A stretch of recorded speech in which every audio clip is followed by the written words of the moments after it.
All right, we are here at my outdoor urban worm bag, and today we are going to check on a few things. One, we are going to check on this mound of coffee that we put in here. We're going to see how the bin did without putting additional bedding in the last time we fed them, and then we're going to see how they did with that pretty massive feeding that we put in here. First off, this is a temperature sensor, and it is 60 degrees in here Fahrenheit right now. I thought maybe this would heat up, but I don't feel any heat coming from it. So let's jump right into this mound right here. Now, there was some bedding that was put on here, and I did see the worms kind of go around it as I checked on it throughout the week, and it's actually been 14 days since we were in here. And I want to kind of carefully go around it because I want to see if the worms are underneath it or if there's any kind of worm ball, because we put it in here because there are some people that just use coffee grounds in their worm bins and nothing else. So let's dump it over, and oh yeah, check that out. Right here is where the coffee was touching, and there are lots of worms in there. Let me dig down and kind of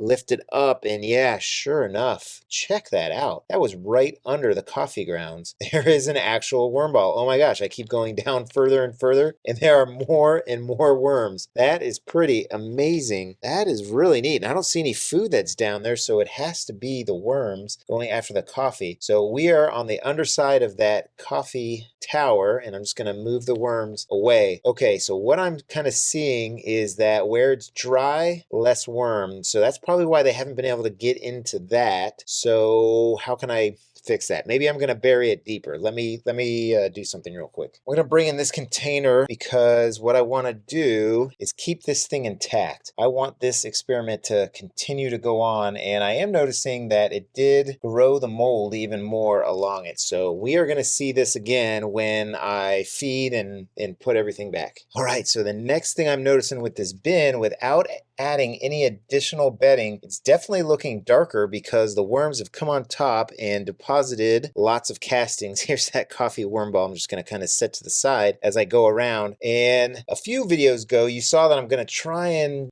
make this bin more of a garbage can kind of worm bin where I just kind of throw big bedding in here. And I'm going to continue that on. But in the meantime, I'm just going to kind of monitor the amount of bedding I put in, because the last harvest I got just had a little bit more kind of extra debris in it and a little bit less worm castings than I wanted. So let's kind of dig down more and see if we're going to get to any of that food that we put in here. And last time we were in here, we put in some celery, some lettuce stalks, spinach, some lemon slices, a head of lettuce, some pomegranate skins, some rose leaves, banana peels, and asparagus on one side. Then we kind of moved over the bedding, and on the other side, we put in some banana peels, some Keurig coffee filters, some cranberry mash, some Brussels sprouts, and then finally that big pile of coffee grounds. And we want to see if any of that is in here. It's only been 14 days, so I'm going to expect to see a little bit more than we typically have seen, because it's been more around kind of the 20-day mark for our previous check-ins. And I'm seeing lots of worms and kind of little debris like a banana peel. And of course, we've got some cranberries that I'm just going to kind of pop. Hopefully I've gotten to most of them by now. Right here is something, and I'm thinking that is some banana peels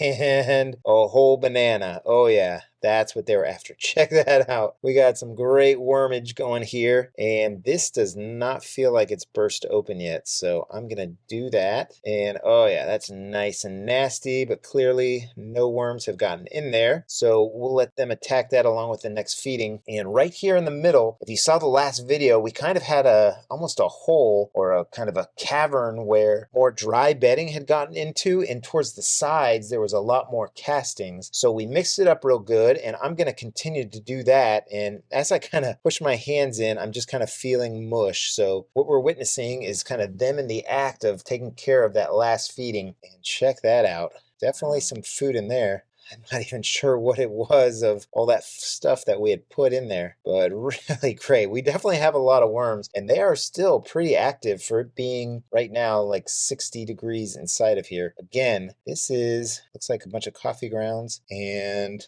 I don't know, almost like an onion peel, or maybe this is some of the bedding. I'm not sure. Let's keep moving around the sides and get the castings out from there. what I'm gonna do with the next harvest is I'm really gonna kind of punch in the sides, and that should help kind of break up all these nice castings that are on the sides and help to kind of make it all homogeneous, one kind of a casting slash bedding mix. That way I'm not just having kind of lots of bedding here and lots of castings here, because when I harvest, I want to get the good stuff. Things are looking great. Things are looking really good. Let's come on over here. I'm smelling some of the lemon, and I think we put it in over here, but I do not see any of it. I don't know, executive producer, do you see any? I don't, but I smell it. It smells good. Yeah, it actually smells good. If you put citrus in your bin will actually smell good. Usually worm bins don't smell, but I've found that when I put citrus in, I can kind of smell them. This is just a pumpkin stem. They're all in it. I think they like the crevices and stuff, and when the worm castings get in there, and I have lots of worms on my clean hand. It's supposed to be my clean hand and my dirty hand. All right, let's keep digging over here, and just kind of good worm bin material. I love it. Absolutely love it. So I think we're doing the right thing. We'll keep giving those good feedings, and we're just going to put a little bit of bedding in here. We're going to kind of put whole bedding because I like the way this is looking at this level, and it's looking good at this level. As we go further down, it should be more and more worm castings and a little bit less, vermicompost, which is what you see here. Vermicompost is kind of the mixture of everything. A little bit of food, a little bit of bedding, lots of worm castings, and then as you get closer and closer to just worm castings, that's when you can kind of call it worm castings. There's no such thing as 100% worm castings. There's always going to be some kind of debris in there, but that's kind of the delineation of vermicompost and worm castings. If you sift your vermicompost, then you can pretty much call it worm castings, but you can use the terms interchangeable as well. On this side, I'm not seeing any kind of whole foods other than the occasional cranberry. I'll just kind of pop just like that, and things are looking good. So let me just kind of mix around a little bit more, and then we will set up for our feeding. This is great.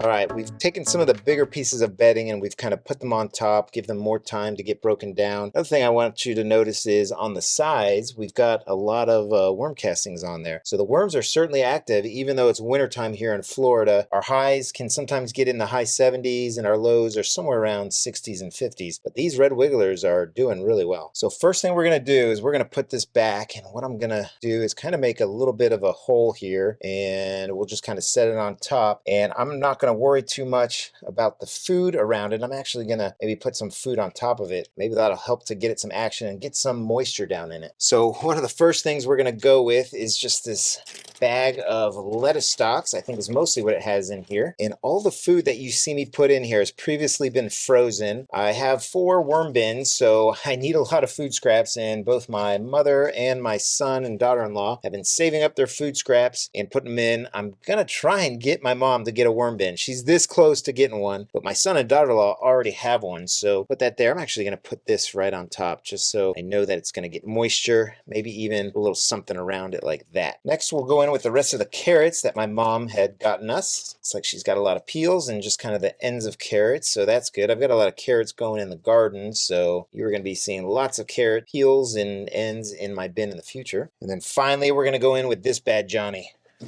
So in here is a bunch of tangerine peels. We've got the usual. We've got all kinds of banana peels, and we had a bunch of college kids over for Gasparilla. It's a big kind of piratey parade here in Tampa, right in the February time frame. So they all came to visit. So we've got a lot of food scraps. Here's some lemon halves. We'll just put one over here, and then maybe one over here. And I'm just kind of spreading it out. Even though it's winter, I don't mind a little heat, but I'm not trying to overheat the bin. So when you spread out your food like this, you will probably get a little bit less heat. Now, another thing that you can do is put all your food in one side if you're really worried about heat. That way the worms have somewhere to flee, but I am not worried about that. And then we've got a couple of avocado peels, and these are kind of crowd favorites for the worms. In fact, when we come back and feed them again, I bet there's going to be worm balls in both of those. So look at that. That's a pretty good feeding. Let's go ahead and add our amendments. So we'll go in with some worm chow. And again, this is just some expired grains from my pantry that I pulverize up in my Magic Bullet blender. And if you're interested in any of the worm bins that I have or equipment that I use, or even the shredder that I use to make this really tiny shredded cardboard right here, go ahead and check my Amazon links. I put some links in the description and in the pinned comment for you to check out prices, that kind of thing. And then even though we've got that big coffee pile over here, I still have a whole nother container of it. So they're going to get quite a bit of coffee, and I'm going to try and do a better job of,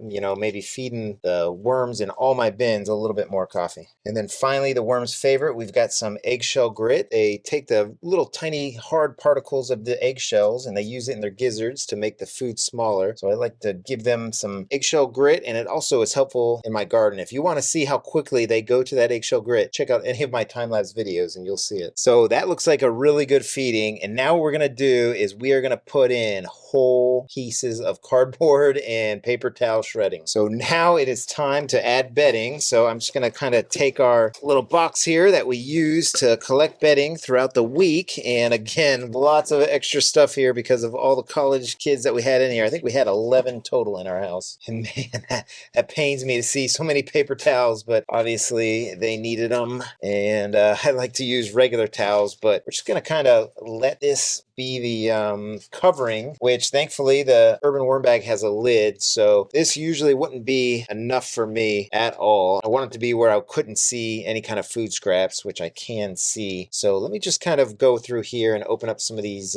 paper towels real quick and maybe even rip some up. Oh, Oh, Santa. Santa Claus.